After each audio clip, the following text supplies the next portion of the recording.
እዚህ ጋር በደንብ አዳምጡ ጋይስ። ለቴዲ አፍሮ ምላሽ ተብሎ የወጣው ዘፈን ላይ ነው ማለት ነው። እሱ እያዳመጠ ላይቭ እየሰራበት ያለው ማለት ነው።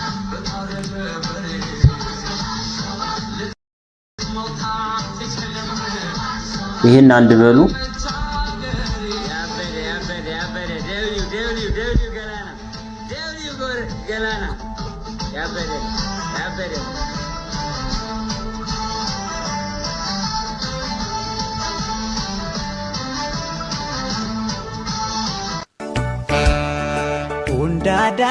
ከዛ ይሄንን ደግሞ ረገመ ማለት ነው።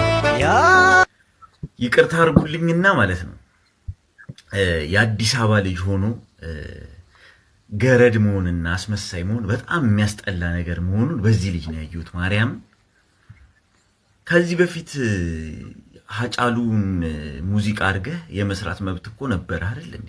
እኛ እኮ ሀጫሉን እንወደዋለን። ሀጫሉን በጣም ነው የምንወደው ከቴዲ አፍሮ እኩል ማለት ነው።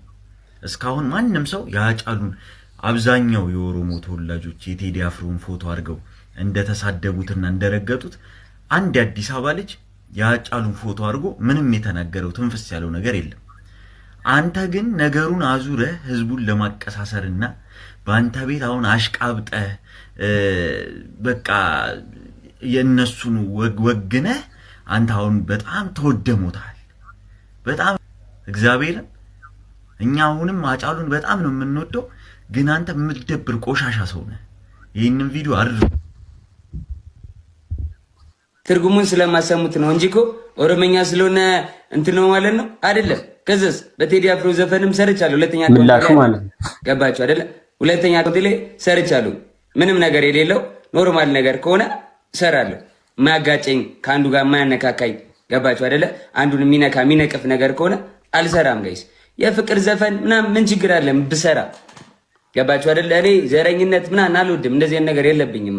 ፋሚሊ አታብራራጀው። አይ የወቁት ብዬ ነው። ገባችሁ አይደለ? የወቁት ብዬ ነው ጋይስ። እሺ ተውኳቸው፣ በቃ ተዋቸው ካላችሁ ተውኳቸው። ምንድነው የሚያደርገው? አሁን ለማቀሳሰር የአዲስ አበባ ልጆችን ወይም ደግሞ ኢትዮጵያውያን አጫሉ እንደሚጠሉ አድርጎ ፒክቸር ለማሰራት ሰው ምን ቪዲዮ እየሰራ ያለው በማን ነው? እንደምታዩት በቴዲ አፍሮ ነው የሚሰራው። አዲስ አበባ ላይ ብዙዎቹ አይሰሩም። ለምን? ስለሚፈሩ ማለት ነው።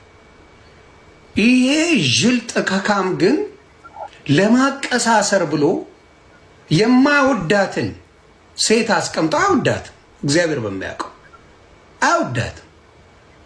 የማይወዳትን ሴት አድርጎ ፔጁ ላይ ብትገቡ ሙሉ አለ።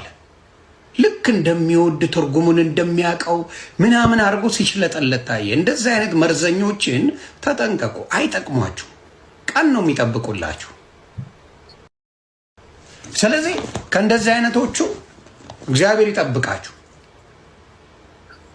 አስመሳይ ዝም ማለት ይችላል፣ ማንም አልነካው። ጆን ዳንኤል ማለት እግዚአብሔር ይወልህ እባብን የልቡን አይቶ እግሩን ነሳው።